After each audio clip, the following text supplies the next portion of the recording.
यह एक ऐसी कहानी है जो मरने के बाद भी अपने प्रेम को नहीं भूलता, मरने के बाद भी साथ निभाता है। दो आत्माओं का मिलन प्रेम कहलाता है और जब इस प्रेम को सामाजिक मान्यताओं के द्वारा को स्वीकार किया जाता है तो यह शादी बन जाती है। शादी यानी विवाह एक अटूट रिश्ता है, जीते जी लोग इसे निभाते हैं। लेकिन कुछ ऐसे भी जोड़े हैं जो मरने के बाद भी अपने जीवन साथी का साथ नहीं छोड़ते और ऐसी ही घटना से प्रेरित होकर एक डरावनी कहानी पर मनोरंजक कहानी है भूत की पत्नी आपके लिए प्रस्तुत है। मुझे आशा है कि यह कहानी आपको जरूर पसंद आएगी। पूनम बड़ी हो चुकी थी और अब उसके माता पिता को उसकी शादी की चिंता हो रही थी। हालांकि पूनम बहुत अच्छी लड़की थी जिसके लिए कई अच्छे लड़कों के रिश्ते आ रहे थे, जिनको लेकर पूनम के परिवार में विचार विमर्श चलता रहता था। एक दिन पूनम की मौसी एक अच्छे लड़के का रिश्ता लेकर आती है। लड़की की फोटो बहुत ही सुंदर थी जिसे देखते ही पूनम के माता पिता मोहित हो जाते हैं और वह तय कर लेते हैं कि इसी लड़की से पूनम की शादी करेंगे। पूनम को भी लड़का अच्छा लग रहा होता है। पूनम की मौसी लड़के वालों को रिश्ते के लिए हाँ कर देती हैं और अगले ही दिन लड़के के परिवार को आमंत्रित किया जाता है ताकि लड़का और लड़की एक दूसरे से मिलकर बात कर सके। अगले दिन जैसे ही लड़के वाले आते हैं, पूनम की नजर लड़के पर पड़ती है और वह पहली ही नजर में उसे अपना दिल दे बैठती है।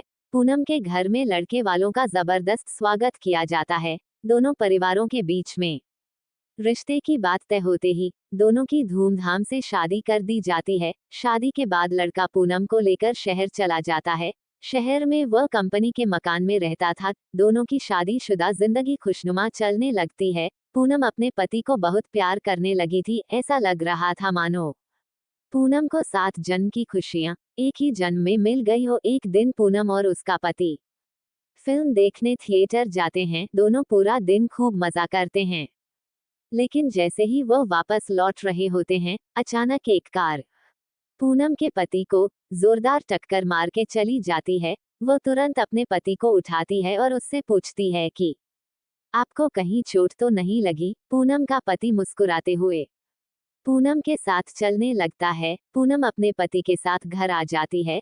रात हो चुकी थी और दोनों बाहर से खाना पीना करके आए थे। सारा दिन दोनों ने खूब मजे किए, लेकिन पूनम बहुत थक चुकी थी, इसलिए वह आते ही अपने घर में सो जाती है। सुबह उठते ही वह अपने पति के लिए चाय नाश्ता बनाती है और अपने पति को उठाने जाती है, लेकिन वह पहले से ही जाग रहा होता है। पूनम अपने पति के सामने चाय नाश्ता लाकर रख देती है और अपने काम में लग जाती है।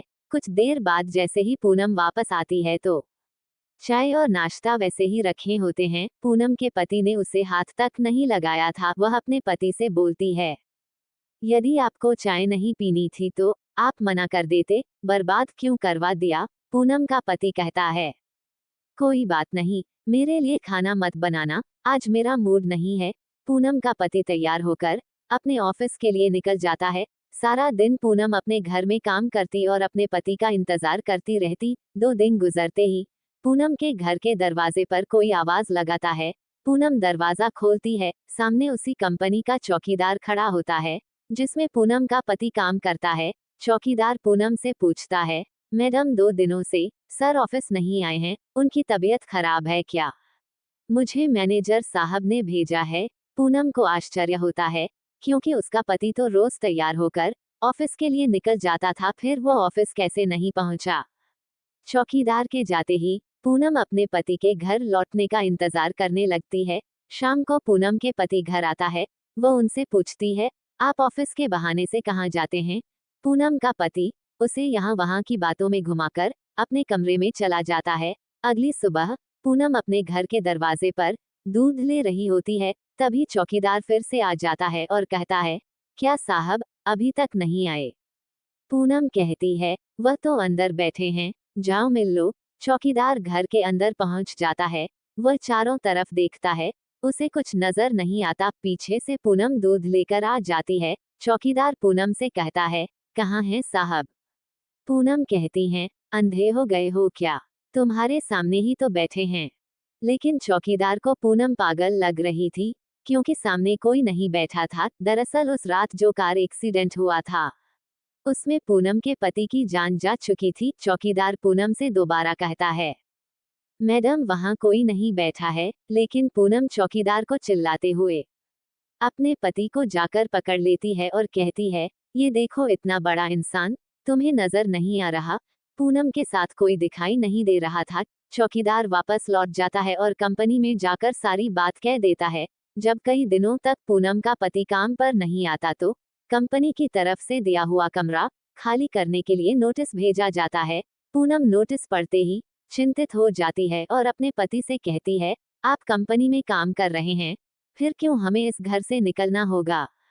पूनम का पति भूत बन चुका था, लेकिन पूनम उसे साधारण समझ रही थी। उसी शहर में एक पुराना घर था जो कई सालों से बंद पड़ा था और वहां कई भूतिया आत्माएं रहती थी। पूनम का पति उसे उसी घर में चलने को कहता है। पूनम अपने पति की बातों में आ जाती है और उसके साथ जाकर वहीं रहने लगती है। पूनम ने इंसानों से रिश्ता खत्म कर दिया था और अपने पति के साथ भूतिया दुनिया में ही जीना सीख गई थी। दरअसल पूनम अपने पति की बातों से पूरी तरह संतुष्ट हो चुकी थी। पूनम को इस भूतिया घर में ही धीरे धीरे डर का एहसास होने लगता है। वो अपने पति के अंदर बदलाव देख रही थी, लेकिन वह अपने पति के प्यार में इतनी दीवानी थी कि उसे एहसास ही नहीं था कि वह भूत की पत्नी बन चुकी थी। कुछ दिनों बाद पूनम के सास ससुर शहर आते हैं। पूनम अपने पति से कहती है, मम्मी पापा का फोन आया था, वह 2 घंटे में स्टेशन पहुंच जाएंगे,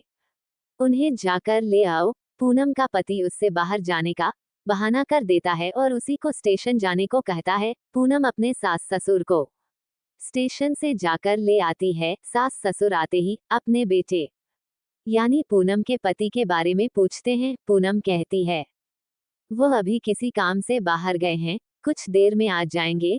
पूनम अपने सास ससुर के आने से बहुत खुश थी। वह उनके खाने की सारी तैयारियां करने लग जाती है। लेकिन शाम होने के बाद भी जब पूनम का पति घर नहीं आता तो सभी चिंतित हो जाते हैं। पूनम के पति का फोन घर में ही रखा रहता था, इसलिए वह उससे संपर्क नहीं कर पा रही थी। पूनम के साथ उसके सास ससुर भी अपने बेटे से मिलने का इंतजार कर रहे थे। पूरी रात गुजर जाती है, लेकिन पूनम का पति घर नहीं आता। सभी परेशान होकर उसका इंतजार करते रहते हैं। पूनम के ससुर उससे पीने के लिए पानी मांगते हैं और जैसे ही पूनम उनके लिए पानी लेने जाती है, उसे अचानक उल्टियां होने लगती है। पूनम को उल्टी करता देख उसकी सास उसके पास आकर उसका हाल चाल पता करती है। बुजुर्गों का अनुभव विज्ञान से भी अधिक माना जाता है, इसलिए पूनम की सास उसे तुरंत बता देती है, लगता है तुम माँ बनने वाली हो बेटी। पूनम माँ बनने की बात सुनते ही मुस्कुराने लगती है। पूनम ये बात अपने पति को बताने के लिए उतावली हो रही थी, लेकिन उसके इंतजार की घड़ियां बढ़ती जा रही थी। देखते ही देखते 5 दिन गुजार चुके थे, लेकिन पूनम के पति का कुछ पता नहीं चल रहा था। तभी तीनों पुलिस थाने में शिकायत दर्ज कराने जाते हैं। पुलिस वाले पूनम से कहते हैं, 5 दिनों से तुम्हारे पति गायब है, लेकिन तुम्हें अब याद आ रही है? पूनम ने जवाब देते हुए कहा, सर वो ऐसा 1-2 बार और कर चुके हैं, इसलिए मैं इसे सामान्य घटना समझ रही थी, लेकिन जब 5 दिनों से उनका पता नहीं चला तो मुझे लगा हो सकता है वो कोई खतरे में हो। पुलिस पर रिपोर्ट दर्ज कर लेती है और जांच पड़ताल शुरू कर देती है। पुलिस की तहकीकात शुरू हो चुकी थी और 2 दिनों में ही पुलिस पूनम के पति की सच्चाई पता चल जाती है और पुलिस वालों की बात सुनते ही पूनम और उसके सास ससुर के पैरों तले जमीन खिसक जाती है। पुलिस के अधिकारी कहते हैं कि आपके पति तो 3 महीने पहले ही कार दुर्घटना में मर चुके हैं और लावारिस समझकर उनका अंतिम संस्कार भी नगर निगम के द्वारा कराया गया था, जिसकी रिपोर्ट सरकारी अस्पताल में मौजूद है। फिर आप कैसे कह रही है कि वह 5 दिनों से लापता है? लेकिन पूनम ये बात मानने को तैयार ही नहीं थी, क्योंकि वह अपने पति के साथ 3 महीनों से दाम्पत्य जीवन गुजार रही थी और उसी के चलते वह गर्भवती भी हो चुकी थी। पूनम पुलिस से अपने बच्चे का जिक्र करती है। जैसे ही पुलिस को ये बात पता चलती है कि उस मरे हुए इंसान का बच्चा पूनम के गर्भ में है, तो वह पूनम से कहते हैं, आप बच्चे का चेकअप करवा दीजिए, उसके डीएनए रिकॉर्ड से हमें पता चल जाएगा कि ये बच्चा आपके पति का है और उनके मरने के बाद यह आपके गर्भ में आया है, तभी आपकी बात पर सभी को भरोसा होगा। पुलिस वालों को पूनम के चरित्र पर शक था, इसलिए वह इस परीक्षण की मांग कर रहे थे। पूनम को सरकारी अस्पताल लाया जाता है और वहां बच्चे का परीक्षण किया जाता है, और जैसे डॉक्टरों के पास बच्चे की रिपोर्ट आती है तो उनके पसीने छूट जाते हैं, क्योंकि बच्चा साधारण नहीं था, वह 2 महीने का था। लेकिन उसका विकास 8 महीने के बच्चे के बराबर हो चुका था और अगले ही महीने वह जन्म लेने वाला था। डॉक्टरों के लिए अपने आप में यह ऐतिहासिक बात थी कि 4 महीने में कैसे कोई बच्चा जन्म ले सकता है। डॉक्टर पूनम के हालात के बारे में विचार कर ही रहे होते हैं कि अचानक पूनम के पेट में दर्द बढ़ने लगता है। डॉक्टर पूनम के इतने जल्दी बिगड़ते हुए हालातों को समझ नहीं पा रहे थे। पूनम को आपातकालीन कक्ष लाया जाता है। तभी डॉक्टरों को पता चलता है कि पूनम की डिलीवरी का समय आ चुका है और कुछ ही देर बाद पूनम एक भूतिया बच्चे को जन्म दे देती है। पूनम का बच्चा देखने में बहुत खूबसूरत था, लेकिन उसकी शारीरिक बनावट कुछ अलग थी। उसके दांत जन्म के साथ ही निकले थे और उसकी आंखें लाल थी। डॉक्टरों ने ऐसा बच्चा पहली बार देखा था। डॉक्टर उसका शारीरिक परीक्षण करते हैं। बच्चे के शरीर के अंदर सभी अंग सामान्य इंसानों की तरह ही थे। इस बच्चे के बारे में प्रमाण मिलते ही पुलिस को यकीन हो जाता है कि पूनम सही कह रही थी, ये बच्चा उसी के पति का है। पुलिस ने अपने जीवन में ये पहला केस था जहां कोई भूत पिता बना था। पूनम को अपने पति के मौत की खबर पर यकीन नहीं था, लेकिन सभी के कहने पर उसने यह मान लिया था कि उसका पति अब इस दुनिया में नहीं है। इसलिए वह अपने बच्चे और सास ससुर के साथ अपने गांव वापस लौट जाती है और अपने भूतिया बच्चे के साथ अपने पति की याद में जीवन बिताने लगती है। ये उसके पति की आखिरी निशानी थी जिससे वो बहुत प्यार करती थी। सच्ची मोहब्बत में कितना दम होता है, मरने के बाद भी जिंदा रहती है।